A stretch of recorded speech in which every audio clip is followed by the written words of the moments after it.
The chair leg came up over her head and went through the glass on the second swing. Ren Adley did not stop to listen for footsteps above her. She jammed her shoulders into the broken frame, kicked twice off the wall, and hauled herself up through it, and the glass opened the arch of her left foot from heel to toe. She did not make a sound. She had learned before she was 4 that sound is what gets you hurt. She ran bleeding into the dark with a stuffed rabbit shoved down the front of her dress, and behind her the man who owned her slept through all of it. If you're here, do me one favor before we go on, subscribe to the channel and stay with this story all the way to the end, because what this little girl's carrying in her sleeve doesn't come out until much later, and it changes everything. And drop the name of your city in the comments. I want to see how far this story travels tonight. The men who worked the outer ring of Raphael Marchetti's property were not paid to be gentle and were not chosen for it. They were paid to notice. So when the one working the waterside came around at first light and found the boathouse door pushed off its latch by about the width of a child's shoulder, he did not open it.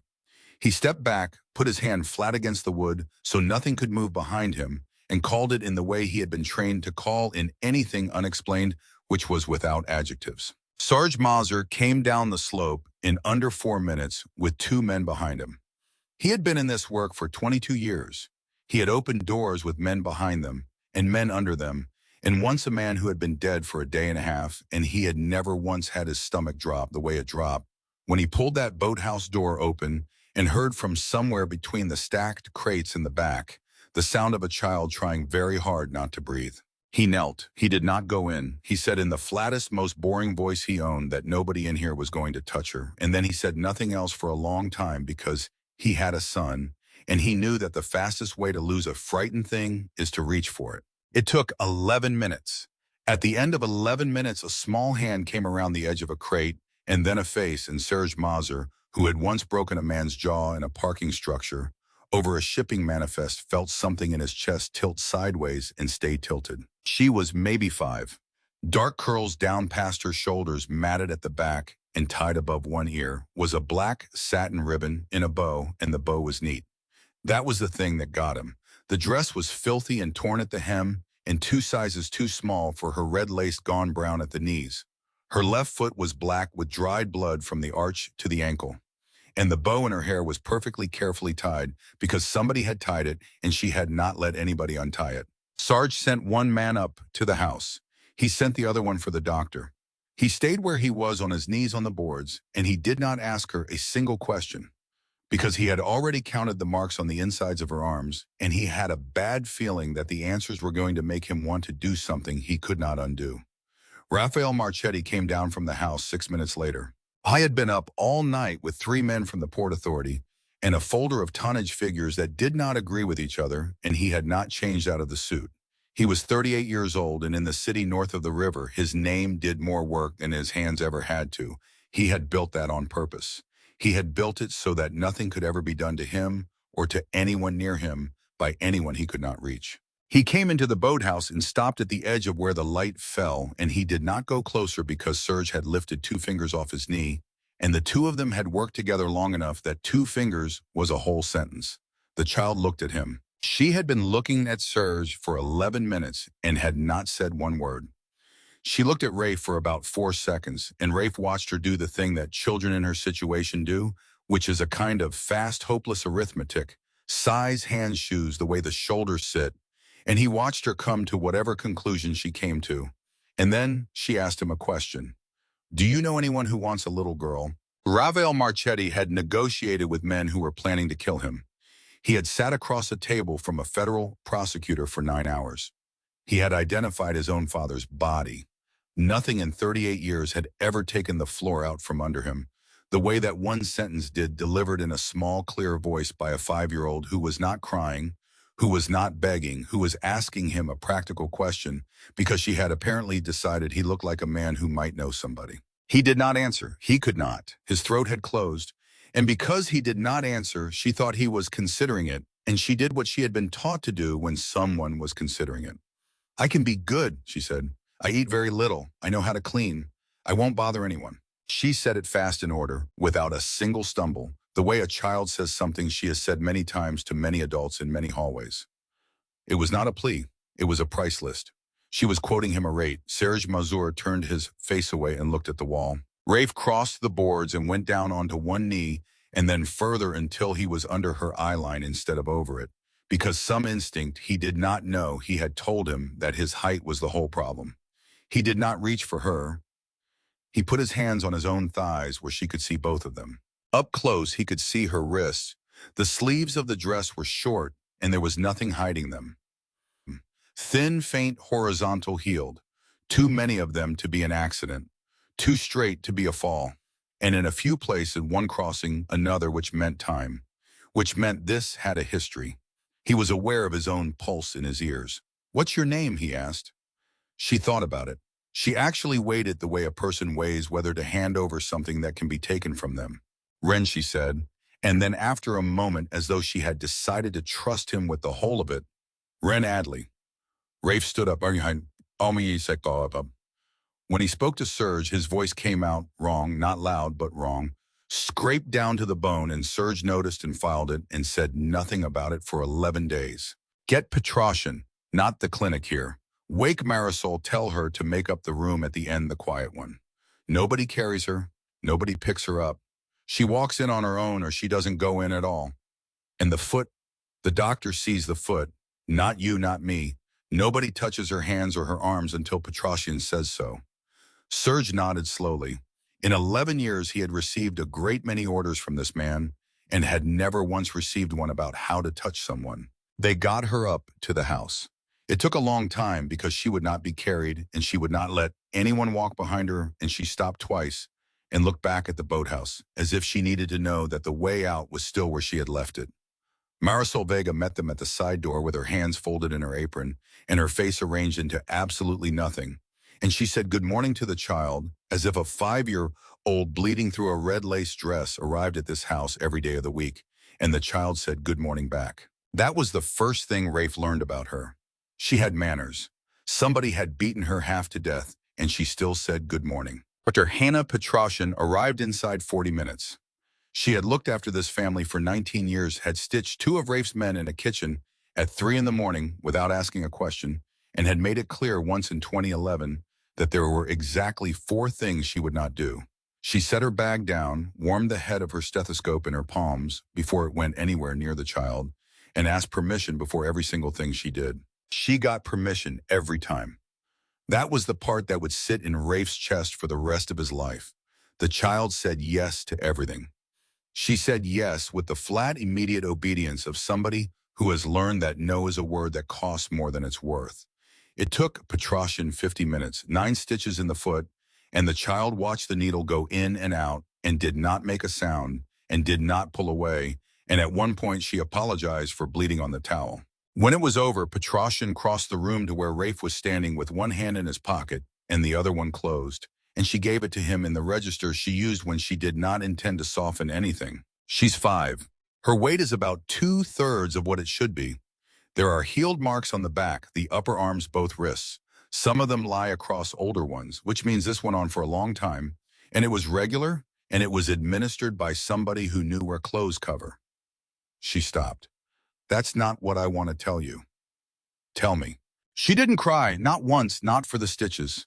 And when I brought a light up toward her face, a pen light, Raphael, a small light, she shut her eyes and turned her head away and lifted her shoulder. Petrosian's jaw moved. That is not a child flinching from a light. That is a child flinching from a hand. Her body learned that. It doesn't unlearn on its own. Rafe said nothing. His hand was still closed. "I'm going to document all of it," Petrosian said. "Photographs, measurements, dated, signed. And I want you to understand why. I'm not building a chart. I'm building a witness. Somewhere down the line, somebody is going to stand in a room and say, this child fell down some stairs, and when they say it, I want there to be 40 pages on the table that say otherwise." She left at 9. Rafe went up to his study and stood there for a long time without turning on the lamp. And he thought about his sister for the first time in a very long while, and he found that he could not remember what her voice had sounded like. Only that she had come running down a hallway toward him once, because she had been told her whole short life that her brother would keep her safe. He had not. Marisol put the child in the room at the quiet end of the 2nd floor. She turned down the bed, left a small lamp burning on the dresser, said that if Ren wanted anything at all in the night, She only had to open the door and somebody would come, and she closed the door as softly as a door can be closed. At 6 the next morning, the bed had not been slept in. The younger girl who did the upstairs found it and went white and came back down for Marisol, and Marisol went up on her bad knees and lifted the trailing edge of the bedspread, and Ren was under there. Curled into the far corner against the wall, the rabbit crushed against her chest, a hand towel from the bathroom pulled over her shoulders like a blanket. Asleep, completely asleep in a way she had not been on top of the mattress. Marisol did not wake her. She went down to the kitchen and told Rafe, and Rafe set his cup down very slowly and did not say anything for almost a minute. "Don't let her know you saw," he said finally. "Put a pillow and a blanket down there. Leave them. She comes up when she comes up." Marisol looked at him a moment longer than she needed to, then went and did it. The next morning was when it got worse. Marisol came down before the sky had turned and found the small lamp over the counter already burning and heard something moving near the scrap bin. The lid had been lifted off and set silently on the floor, and Ren was crouched beside it, going through the previous day's scraps with the concentration of a jeweler. She had a burnt crust of bread that had been thrown out, 2 apple cores with a little flesh left, some trimmings off the roast. She was brushing crumbs off each piece against her sleeve before she put it away, and she was putting it away into a small cloth bag folded flat from long use, which she had pulled out of the pocket of that ruined dress. Marisol did not say a word. She stepped back into the hall and went and got Rafe. He came down and stood outside the doorway and looked in through the gap, and what he saw was this. The staff breakfast was already out on the table. Bread, butter, eggs, still steaming, hot milk. 2 feet from where the child was crouched, within arm's reach, and she had gone to the bin. He understood it before Marisol could explain it to him. Food on a table belongs to somebody. Only what has been thrown away is safe to take, because taking what has been thrown away doesn't get you hit. He nodded once and stepped back out of sight. Marisol walked into the kitchen the way she walked into it every morning of her life, and Ren came up off the floor so fast that the cloth bag went out of her hands, and the crusts and the apple cores went skidding across the tile.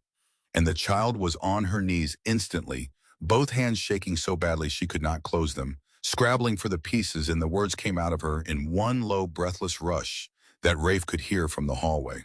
I'm sorry. I'll clean it. I'll clean it right now. Please, I'll clean it."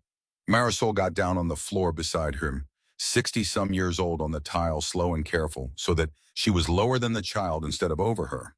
"There's nothing to be sorry for, sweetheart," she said. "I drop things all day long. Ask anybody in this house. Now we're going to wash our hands, and then I'm going to put warm bread on a plate for you, the one with the blue flour on it. That plate is yours from today. Nobody else eats off it." Ren stared at her. Nobody had spoken to her in that particular way in a very long time, and her face did a strange thing.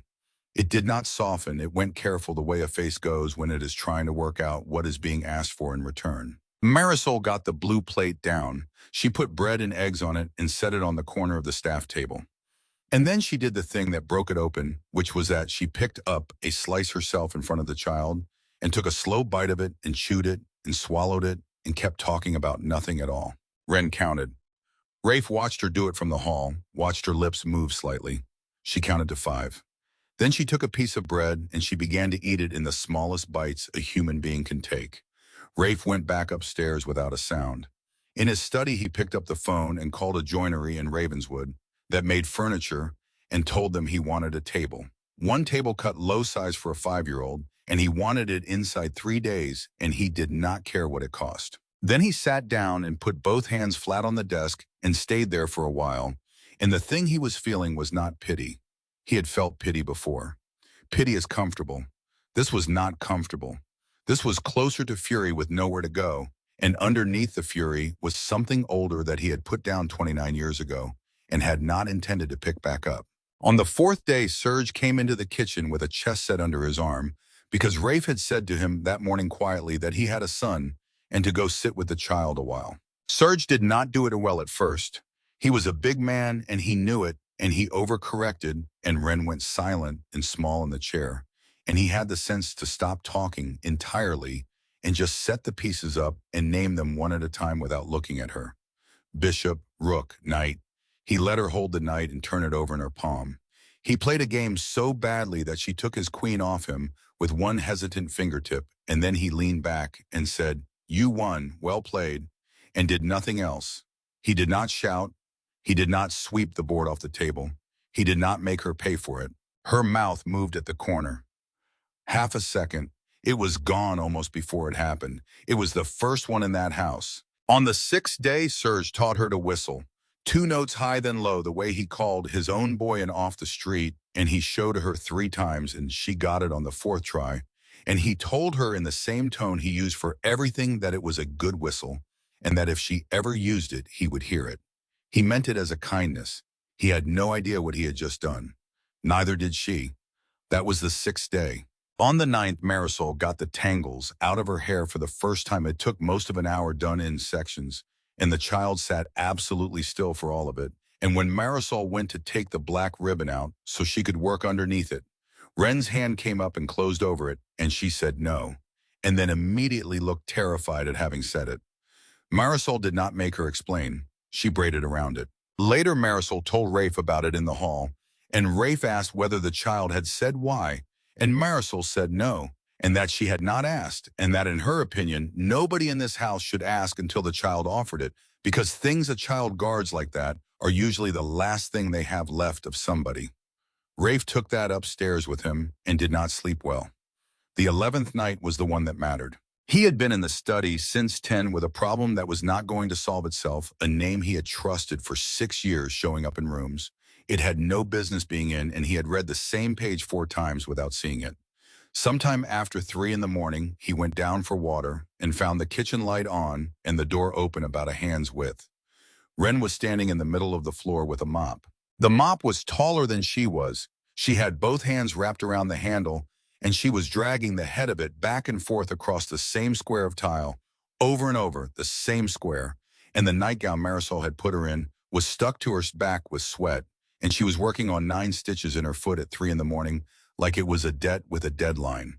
The rabbit was set upright on the chair in the corner, facing her. Rafe stood in the doorway and could not make himself go in. He watched her scrub a floor that had been cleaned since 8 the night before, and he understood exactly what was happening, and understanding it was worse. Finally, he made himself speak as low as he could get it. "What are you doing, Ren?" Everything locked. The mop went out of her hands and hit the tile, and she turned around with her eyes enormous, and it came out of her exactly the way it had come out of her in the boathouse. Same words, same order, same speed. "I was mopping. I know how to mop. I wasn't bothering anybody. If I don't do something, you'll send me back." And there it was, the whole engine of her laid bare in one sentence. She had not been earning her keep. She had been paying rent on the air she was breathing, because in every place she had ever lived, that was what a bed cost. And she had assumed reasonably from the entirety of her experience that this house was the same as all the other houses, and she had simply not yet been told the price. Rafe did not walk toward her. He sat down, right there on the step at the kitchen entrance, 3 meters back in a $5,000 suit at 3 in the morning, so that his head would not be above hers. "Come here a second." "No, you don't have to come. Just look at me." She looked at him. "In this house," he said, and he said it slowly, one word at a time, because he wanted every one of them to land. "Nobody works to be allowed to stay. Nobody. Not Marisol, not Serge, not you. Do you understand what I'm telling you?" She did not understand. He could see that she did not. What he had just said was outside every rule she had ever been given, and her face went blank with the effort of trying to fit it somewhere. And then she asked him the second question of her life that he would never get out of his head, and she asked it the way a person asks about the terms of a contract they are afraid of signing. "Then what do I have to do to be allowed to stay?" Raphael Marchetti sat on that step and did not answer for a long moment, because he did not trust his voice, and because some part of him understood that whatever he said next was going to be the thing this child measured the rest of her life against. "You have to sleep," he said. "You have to eat, and you have to get well. That's the only work I need from you. That's all of it. That's the whole job." She stood there in the middle of the floor and did not move. And then the tears came down her face without a single sound. No hitching, no shaking, nothing anybody upstairs could possibly have heard. Perfectly silent crying, which is a thing a child only learns one way. He did not go to her. Every instinct he had was screaming at him to cross that floor and pick her up, and he did not. because he knew what a large hand coming toward her would do, and he was not willing to buy his own comfort with her fear. He stayed on the step. He waited. He waited until Serge went and woke Marisol, and Marisol came down in her gray robe and lifted the child up and carried her back to bed. When they were gone, he got up and walked over to the corner chair and picked up the rabbit, and he carried it upstairs himself and put it on the pillow next to her. In the morning, he gathered everyone who worked in that house and gave them one order, and it was the only order in 11 years that he gave twice. Nobody was to let that child mop wash, tidy fetch carry, or perform one single task in exchange for her place under this roof. Not as a kindness, not because she asked, not because she insisted. If she asked, they were to say no, and they were to say it warmly, and they were to say it every time. Anyone who broke it would answer to him personally. Marisol was crying by the end of it and pretending she wasn't. Serge stood at the back with his arms folded and his jaw set, and afterward he followed Rafe up to the study and closed the door. "You know what you're doing," Serge said. It was not a question and it was not a challenge. It was a man giving another man a chance to hear it out loud. "No," Rafe said, "I don't. There's a whole system for this. There are people whose entire job—" "There's a system," Rafe agreed. She came out of the system. She came out of it with scars stacked on top of scars and a bag for garbage in her pocket, and she came out of it asking strangers if they know anybody who wants a little girl. He looked up. Whatever the system is, it already had her. It had her for years. Sarge did not have an answer to that. He went out and he made some calls because Rafe had asked him on the second day to find out where a 5-year-old with 9 stitches in her foot had run from, and Serge Mazur was very good at his job. It took him 11 days to come back, and when he came back, he did not come with a name and an address. He came with one sheet of paper, and he came in without knocking, and Rafe knew from the way he crossed the room that whatever was on it was worse than a name. "Sit down," Serge said. "Say it. She's not a runaway." Serge put the sheet on the desk and turned it around with 2 fingers. "That's what I've been chasing for a week and a half, and it's wrong. Nobody reported her missing, Rafe. Nobody filed anything. There's no alert, no request, no photograph circulating. A 5-year-old has been gone 11 days, and there is not one piece of paper anywhere in this county that says so." Rafe looked down at the sheet. "That's because she's not missing," Serge said. "She's scheduled." "Meaning what?" "Meaning she's live in the system, active file current, placement, everything current and correct. And there's a placement review on the docket." Serge put his finger on the date. 41 days. "And she's already assigned on it. Return to current guardian continuity of placement, recommended by the caseworker, signed off 8 days before she came over your wall." Rafe read the line. He read it twice. His hand had gone flat on the desk. "Assigned to who?" Sarge told him the name, Denton Kroll. And then he told him the second thing, the thing he had spent the last 4 hours confirming and had not wanted to say first, which was that Denton Kroll had taken in 4 children in 6 years, and that 2 of them had been transferred out under a phrase the county used a great deal, and that one of them, a girl 8 years old 14 months ago, had simply stopped appearing in the file altogether after a single typed sentence, and that nobody in any office in this county had ever typed a second one. Rafe sat very still. Somewhere down the hall in a room at the quiet end of the second floor, a 5-year-old was asleep on top of a mattress instead of under it for the 4th night in a row, with a black ribbon still tied in her hair and a folded index card she had never shown anybody pushed up inside the sleeve of her nightgown. And in 41 days, a woman with a clean record and a neat signature was going to send her back. Rafe was on the stairs before Serge finished the sentence. "How far?" 26 minutes. If the Ryan's clean, it won't be. Then don't take the Ryan." But he stopped at the bottom of those stairs and did something that cost him more than anything he had ever done in his life, which was not get in a car. Because there was one more move to make first, and he had about 4 minutes to make it. He called Vittorio Sabatini. It went to a man who said Mr. Sabatini was unavailable, and Rafe said 7 words to that man, and 90 seconds later, Vittorio Sabatini was on the phone. "Raphael, your people are en route to a cold storage unit off the Calumet to take delivery on a debt." Silence. "Then I don't discuss my collections." "I'm not asking you to. I'm telling you what's already happened." Rafe was walking as he talked out through the kitchen, Serge 2 steps behind. 20 minutes ago, your name went into a room with 4 attorneys and a doctor in it. Photographs county transport records, 6 years of it, every address in that ledger that doesn't match a case file. Some of those buildings are leased through shells that lease your buildings, Vittorio. That's not an accusation. That's a shared landlord, and it's a coincidence, and it is going to look like the worst thing anybody has ever seen in a courtroom. You're bluffing. I don't bluff on Tuesdays. Rafe's voice did not rise once. Here's the part you should care about. As of 6 o'clock tonight, your freight at 51 and 53 doesn't move. Not tomorrow, not next month. I've already made the call. $340,000, Vittorio.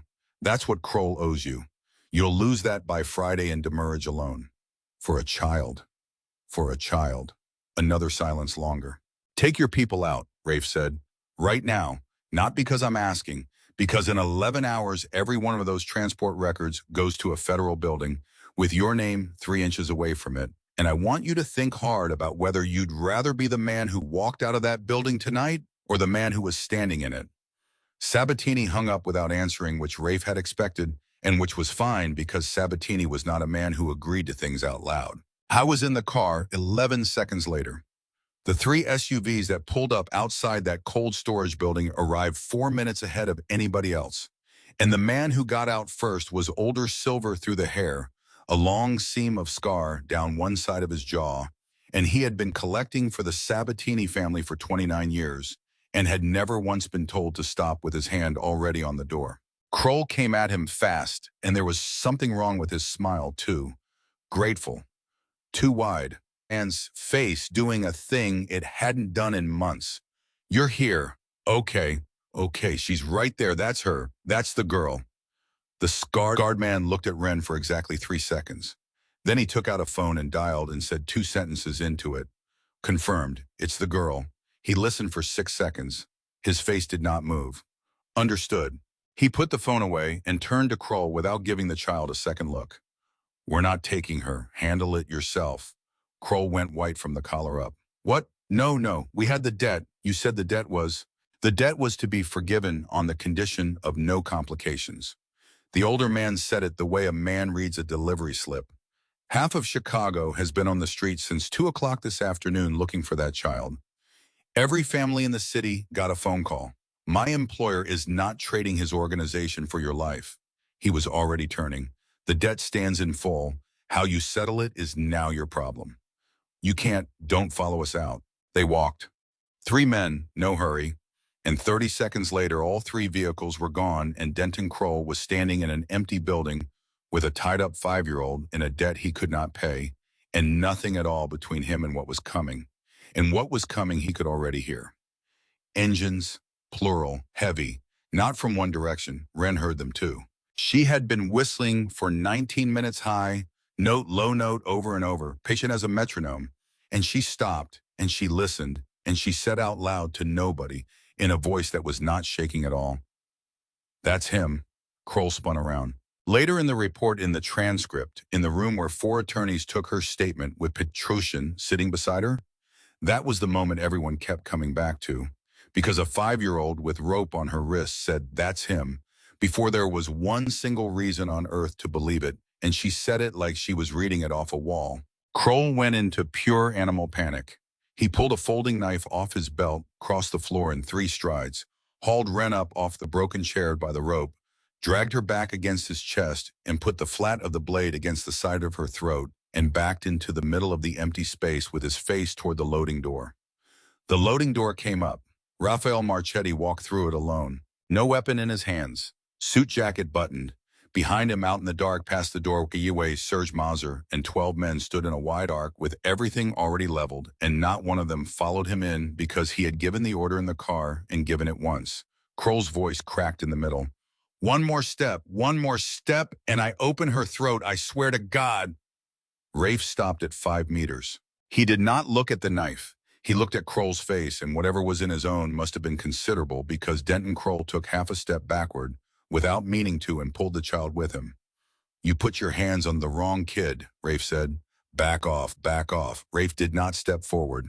He did not step back either. And his eyes went to Ren for exactly half a second. Half a second. Nothing passed across his face that Kroll could read. But Ren read it. Ren had spent 2 years learning to read a man's face across a room in bad light, because her life depended on getting it right. And she had spent 6 weeks learning to read this particular one, and she understood him perfectly. Rafe looked back at Kroll and started talking, and he talked slowly and long, because every word was a nail holding that man's attention to his face and nowhere else. You want to know why they left Sabatini's crew? 12 minutes ago. He let it sit. Because Vittorio understands something you never will. There are children you can take, and there are children that once you touch them, burn down everything you've got and everything you were ever going to have. He worked out which one she was in about 4 seconds. You've had her for 2 years, and you still don't know. Kroll's mouth twisted, and the contempt on it was the most honest thing about him. You think you're somebody, she's mine. And then he said it, the sentence, the one the whole thing had been walking toward from the first day. I've got the papers. What have you got? The blade came off her throat by about a millimeter when he said it. Because men who say that sentence gesture with their hands, all of them, every time. Rafe said, I've got her. And Ren dropped her chin and bit down into the soft underside of his wrist, right where the veins come up, and she bit with everything a 5-year-old body has in it, when it understands there will not be a second chance. Kroll screamed. The knife went out of his hand and rang off the floor. She let her whole weight drop with it, didn't pull, didn't twist, just went limp and heavy and slid straight down out of the arm that was holding her and rolled clear. Rafe covered 5 meters in under a second. He did not hit him. That was the thing Serge told people afterward, and nobody believed. He took Denton Kroll's head down against the floor with one forearm across the back of the skull and locked both wrists up behind him with the other, and he held him there, and he put his mouth about 4 inches from the man's ear and said something that nobody else in that building heard, and that Rafe never repeated to anyone for the rest of his life. Then Serge was through the door and had steel on Kroll's wrists in under 3 seconds, and 4 men lifted him bodily off the floor and took him out into the dark. Rafe did not watch him go. He turned around and went down on both knees in front of a 5-year-old, sitting on a cold concrete floor, with rope burns around her wrists and her hair in her face, and she was not crying. She was just sitting there, breathing fast, looking at him. He worked the rope loose. Then he ran his hands down her arms and her shoulders and her legs, checking the way you check something that cannot be replaced. And there was nothing but a scrape on one elbow and blood on her mouth that wasn't hers. He started to lift her. She put one hand up and stopped him. She pointed across the floor at the yellow coat crumpled in a puddle where Kroll had thrown it. My coat. Rafe got up without a word and walked over and picked it up. He brushed the dust off the shoulders with the flat of his palm, carefully both shoulders, the way you'd handle something worth a great deal of money, and carried it back and put it around her. Then he picked her up off the concrete, and it was the first time he had ever lifted her in his life. She didn't flinch. She didn't go rigid. She put both arms around his neck and laid her head on his shoulder like she'd been doing it for years. And the first thing she said was not, I was so scared. It was not, I thought I was going to die. It was 4 words whispered into the side of his ear. I knew you'd come. Raphael Marchetti stood absolutely still in the middle of that building for 4 full seconds, 38 years old, a man who had never once come apart in front of another human being, who had identified his own father in a basement, who had sat across from a federal prosecutor for 9 hours without changing expression. His shoulders went. He put his head down against her hair and could not produce a single word. Sarge Mazur turned his face away and looked at the wall, because no one was ever meant to see that, no one except her. They found the pencil stub outside the wall in the morning, and Serge kept it and never told anybody why. Now, every man standing in that building expected the same thing to happen next, because they had all worked for this family long enough to know how it went. Kroll was in a vehicle. There was a river 400 meters away. There were 11 men who would have done it for free. Serge came back in at 2 in the morning and found Rafe in the study with the light off and asked the question straight. Where do you want him? 26th in California. Serge did not move for a second. Say that again. Take him to the police. Rafe, I've thought about it for 4 hours. He put a knife on her throat. And if I put him in the river, Rafe said, what happens on the 11th? Serge stopped. The review still happens. The file still exists. Prine still signs the transfer, and the county hands her to the next Kroll, and it's all completely legal, and there's not a thing I can do about it, because there's no body, there's no crime, there's no case, There's just a foster father who stopped showing up and a 5-year-old who's still county property. He looked up. You want to know what he's worth to me alive? He's worth a docket number. He's worth a case where the state has to open a file with her name in it that says victim instead of minor. I can't buy that. I can't threaten anybody into it. He's the only one who can give it to me, and he doesn't even get a say. Serge sat down. You're going to hand him to the system that did this to her. I'm going to hand him to the system with the 40 pages of Petrosyan's photographs, 6 years of transport records in an index card, Rafe said, and then I'm going to stand in that building and make it eat him.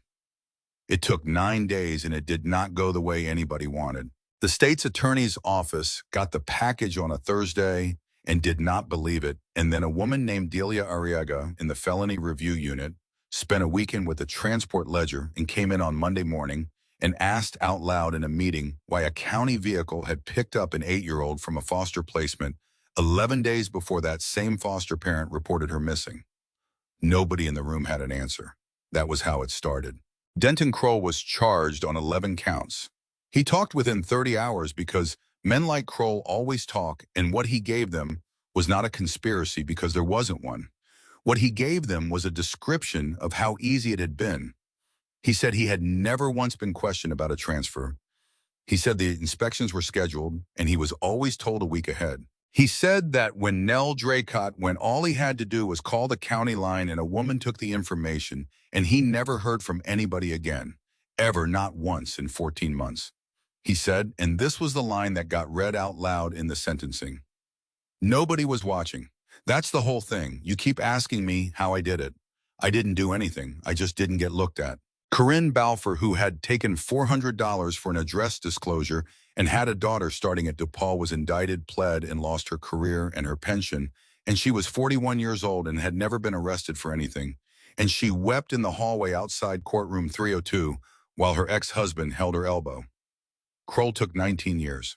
And Adelaide Prine testified for 94 minutes on a Wednesday morning, and it was the worst thing Raphael Marchetti ever sat through, worse than the warehouse, and he sat through all of it from the third row. She was not evasive. She did not lie once. She brought her own files. She confirmed her signature on 4 transfers. She confirmed her signature on the transport order that moved Nell Draycott to an address that did not exist. She was asked whether she had verified the receiving address, and she said no. She was asked why not, and she said plainly that she had signed 142 documents that day, that this was normal, that the caseload for a supervisor in her unit was between 200 and 230 active minors, and that she had raised it in writing to her department head in 2019 and again in 2021. Both memos were entered as exhibits by her own attorney. She was asked whether she had ever met Ren Adley. She said no. She was asked whether in 19 years she had ever knowingly placed a child with a person she believed would harm them. And Adelaide Prine said no, not once. Not once in 19 years. And she meant it, and it was true, and that was the entire problem. The finding came back that she had violated no policy of the department. None. Not one. She was transferred to a state-level oversight position at a modest increase in salary with a letter in her file commending her 19 years of service and her cooperation with the investigation. Rafe found her in the corridor afterward. He had not planned to. Serge tried to steer him and got shrugged off. She saw him coming and stopped, and she did not look away, which he had not expected. Mr. Marchetti, you signed her out 4 times, he said. In 26 months, she was 3. I know. You know, I've read her file since, Adelaide Prine said. I read all of it twice. I have read the doctor's photographs. Her hands were absolutely steady, and her voice was not. I want to tell you that I'm sorry, and I want you to understand that I know exactly how little that's worth, and I'm going to say it anyway, because nobody else in that building is going to say it to you at all. They gave you a promotion. Yes. Why did you take it? And she looked at him for a long moment. Because in the new position, I approve caseload allocation for 11 counties, she said. Because I have been writing memos about this for 7 years from a desk where nobody had to read them. And because if I resign tomorrow, Mr. Marchetti, the next person, sits down at that desk with 211 children on Monday morning and no memos at all. Rafe did not have anything to say to that. He stood in a courthouse corridor and understood completely for the first time that the woman in front of him was not his enemy and had never been, and that there was no enemy, and that this was not a story with a man at the end of it, and that he had built an empire capable of stopping a knife and completely incapable of stopping a signature. She started to go. How many, he said. She turned back. How many kids in that ledger went to an address that doesn't match a file in 6 years? Adelaide Prine did not pretend not to know. 31, she said. As of this morning, they've located 9 of them alive. Then she went down the corridor and through the doors and back to work. The county settled with the child's guardian 11 weeks later. It was a substantial number. Attached to it was a non-disclosure clause, covering the department, its employees, and any characterization of departmental practice, and Rafe's attorneys advised him in the strongest possible terms to sign it, because the alternative was 3 to 5 years of litigation during which Ren Adley's name and photograph would live in a public docket. He signed it in 11 seconds and put the pen down and did not say a word for the rest of the meeting. Every cent of it went into a trust in her name, and he never touched it. Of the 11 names on the index card, they accounted for 4 in the first 2 months. 2 had aged out. 1 was in a stable adoptive home in Aurora. 1 had a birth mother who had gotten clean in 2022 and had been looking for 2 years and had been told twice that the file was closed. That left 7. And on the 9th of August, sitting in a room in the state's attorney's office with Petrosian on one side of her and a stuffed rabbit on her lap, Ren Adley was asked by a woman from Felony Review whether she could remember anything about a girl named Nell. She thought about it very carefully because she took questions seriously, and then she said she had a green backpack with a bird on it, and she said her grandma lived where the trains stopped being trains. Everybody in that room wrote it down and nobody understood it. It was Serge 4 days later at 2 in the morning who sat straight up in a chair. Where the trains stopped being trains. The end of the line. Joplin, Missouri. He woke Rafe at 2:20 in the morning and did not apologize for it. The trains stopped being trains, Serge said. It's not a riddle. It's a kid repeating something an adult said. Somebody told Nell Draycott that her grandmother lived at the end of the line and Nell was 8, and she took it literally and she told a 4-year-old, and the 4-year-old wrote her name on a card and kept it in her sleeve for 2 years. Rafe was already sitting up. Joplin. Joplin was a terminus, Kansas City Southern. It hasn't been one since before either of us was born, but if you're a grandmother in Missouri talking to your granddaughter on a phone, that's the kind of thing you say. Do we have a name? We have a maternal surname off the original intake form. Draycott's the father's side. Serge already had the page. Mother's name was Vaughn. There are 9 Vaughns in Jasper County. Then we start at 9. They did not start at 9. Rafe made 2 phone calls before 6 in the morning, one of them to Delia Arriaga at the state's attorney's office. And Arriaga listened for 4 minutes and then said the sentence that changed everything. Stop, Mr. Marchetti, stop. Do not send men to Missouri. Why? Because if a private party knocks on that door and that child is inside it, you have contaminated the recovery of a minor in an open trafficking investigation, and a defense attorney will spend 2 years making it disappear. A pause on the line. And because if you're right, this is not a rescue. This is a 14-month-old missing child case in a state where nobody's looking. That's a federal matter and I have somebody. How long? Give me 36 hours. Rafe gave her 36 hours and did not sleep through any of it. And afterward, he said it was the single hardest thing the entire year asked of him. Not the warehouse, not the corridor, not the settlement. Sitting still. It took 29. A woman named Rosalind Vaughn, 68 years old, had been living in a rented house outside Joplin, Missouri for 11 months with a child she introduced to neighbors as her granddaughter Hallie, who was 9 and who was homeschooled and who was seen in the yard most afternoons and who nobody had ever thought twice about. And that was the twist that broke Rafe open, and he did not see it coming, and neither did anybody else. Rosalind Vaughn had not stolen her. She had been trying to get her for 4 years. She had filed for kinship placement 3 separate times. She had been denied on distance, then denied on income, then denied on a paperwork error she was never told about and never given the chance to correct. She had called the county 41 times in one 18-month stretch, and she had the phone records because she had kept every single one in a shoebox. And then 14 months ago, a woman had called her and told her the county was approving an interstate placement and that a vehicle would bring Nell to a rental property in Illinois for the transfer, and that the paperwork would follow within 60 days. The paperwork never followed. The phone number stopped working, and Rosalind Vaughn, 68 years old, sat in a rented house with her granddaughter and understood somewhere around month 4 that whatever had happened, it had not been legal, and that if she called anybody, the child would be taken back and put in the system that had produced Denton Kroll.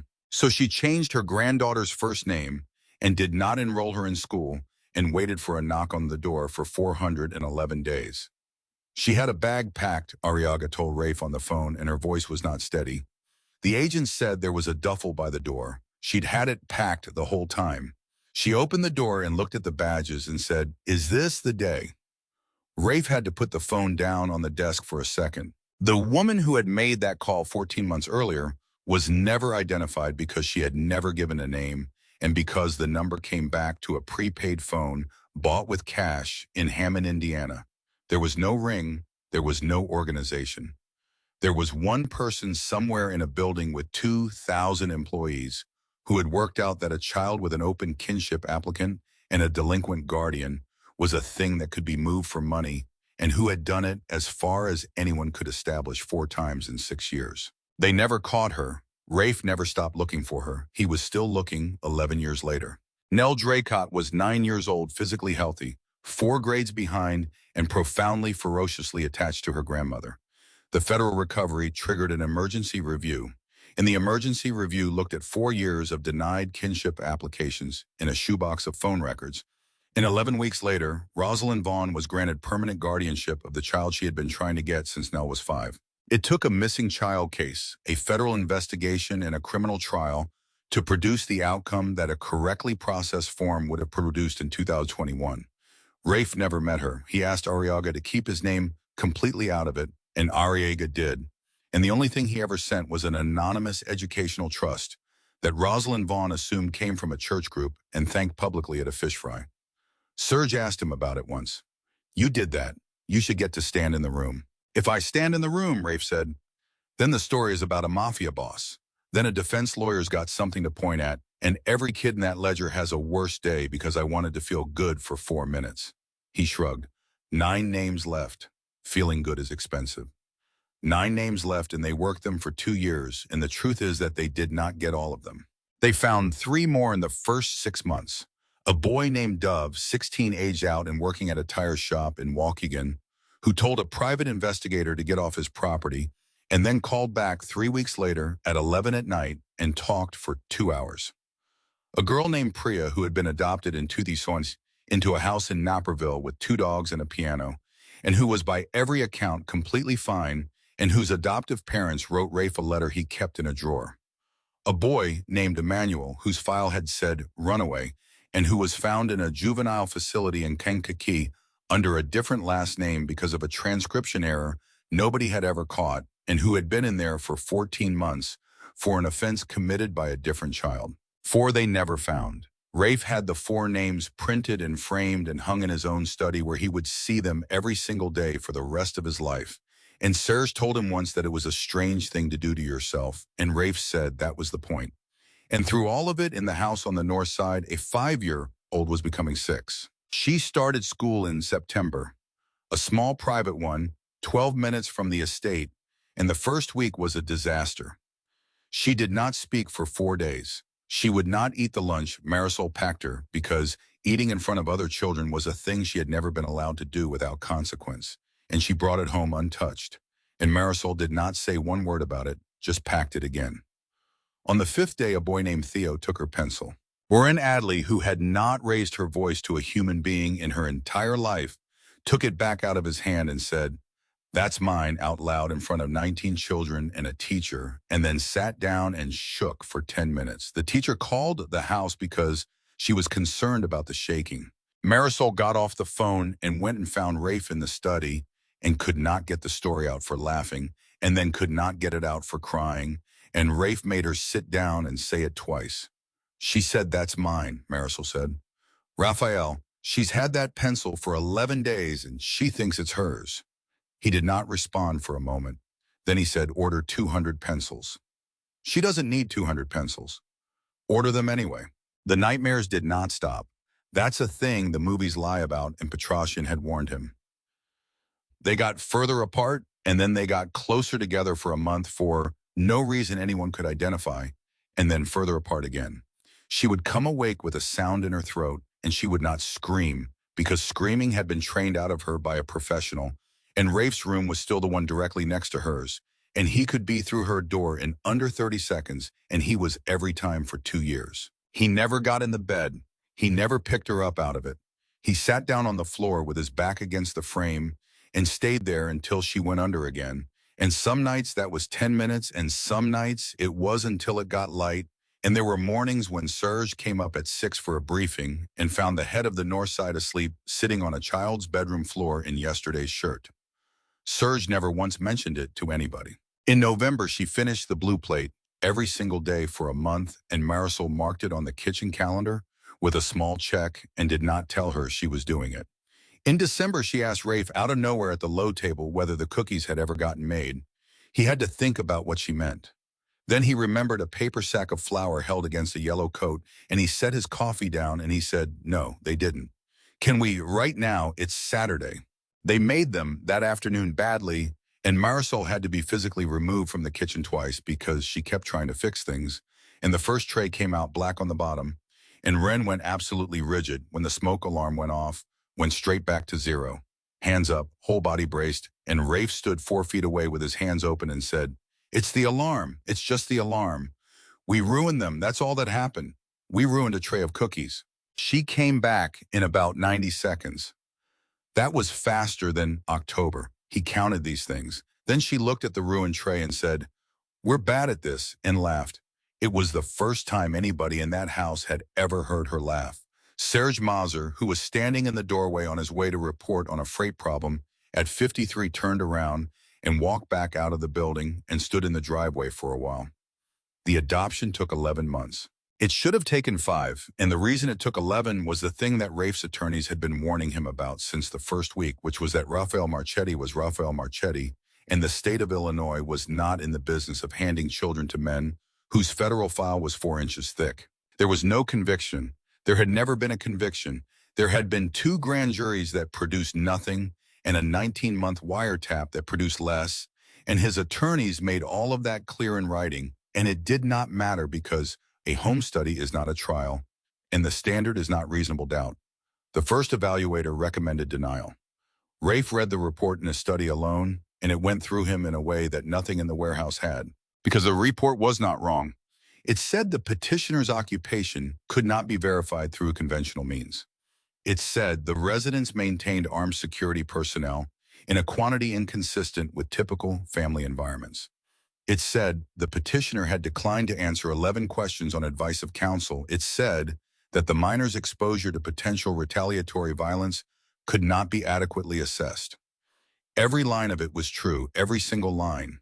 He sat there and understood that a woman he had never met had just written a completely accurate document that would take this child out of the only room she had ever felt safe in, and that this was exactly precisely what had been done to Ren Adley 4 times before he ever laid eyes on her, and that the machine did not care whose side it was crushing. Serge found him at midnight. "What do you want to do about the evaluator?" "Nothing." "Rafe, I can find out things about nothing." It came out harder than he meant it. He sat back. "If I do that, then I'm the guy who fixes a home study. And if I'm the guy who fixes a home study, then when they take her out of here in 3 years and they'd find it, eventually she's going to be 9 or 10, and she's going to learn that the only reason she got to stay was that somebody was leaned on." He shook his head slowly. "She's spent her whole life being moved around by people cutting corners on paper. I'm not going to be the last one." "Then what do you want to do?" "I want to answer the 11 questions." His attorneys lost their minds, all 4 of them in the same room at the same time for about 40 minutes, and the senior one used the phrase catastrophic exposure 6 times. Rafe answered the 11 questions, not to a grand jury, to a court-appointed evaluator in a supervised interview on the record with counsel present and objecting to almost all of it. He did not confess to a crime because he was not stupid, and there was nothing to confess to that could be proven. But he stopped hiding behind the 5th on every question about how he lived, and he sat there for 5 hours and answered things about his household, his money, his associates, his father, his childhood, and his sister, and it was the last one that did it. He talked about Eve for 19 minutes. I told a stranger with a clipboard about being 9 years old and about a clerk with a caseload and about a signature on a Tuesday afternoon that put him in one county and his sister in another in about 11 days. 11 days between the day she died and the day anybody thought to tell him. He talked about how he had spent 29 years building something that could not be moved by anyone's paperwork, and that he had understood standing in a courthouse corridor in April that it had all been completely useless and that a 5-year-old with an index card had done more than his entire organization. The evaluator's second report ran 41 pages.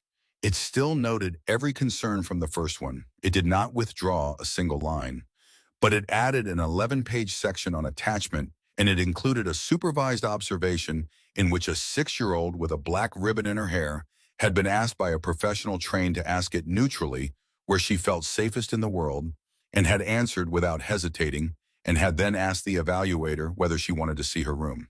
The recommendation reversed. The hearing was on a morning in June. Marisol was there with flowers she'd been holding so long the stems had gone soft. Serge was there in a suit that did not fit him properly because he had bought it that week. Hannah Petrosian was there with 19 years of files she did not need to bring and brought anyway. Every member of that household who could be spared was standing on the steps, and 4 who could not be spared came too. The judge was a woman in her 60s who had read the entire file, all of it, including the parts about Raphael Marchetti, and who looked at him for a long moment before she began. Then she turned to the child. Ren, I'm going to ask you a question, and there is no wrong answer, and nobody in this room will be upset with you no matter what you say. Do you understand? Yes, ma'am.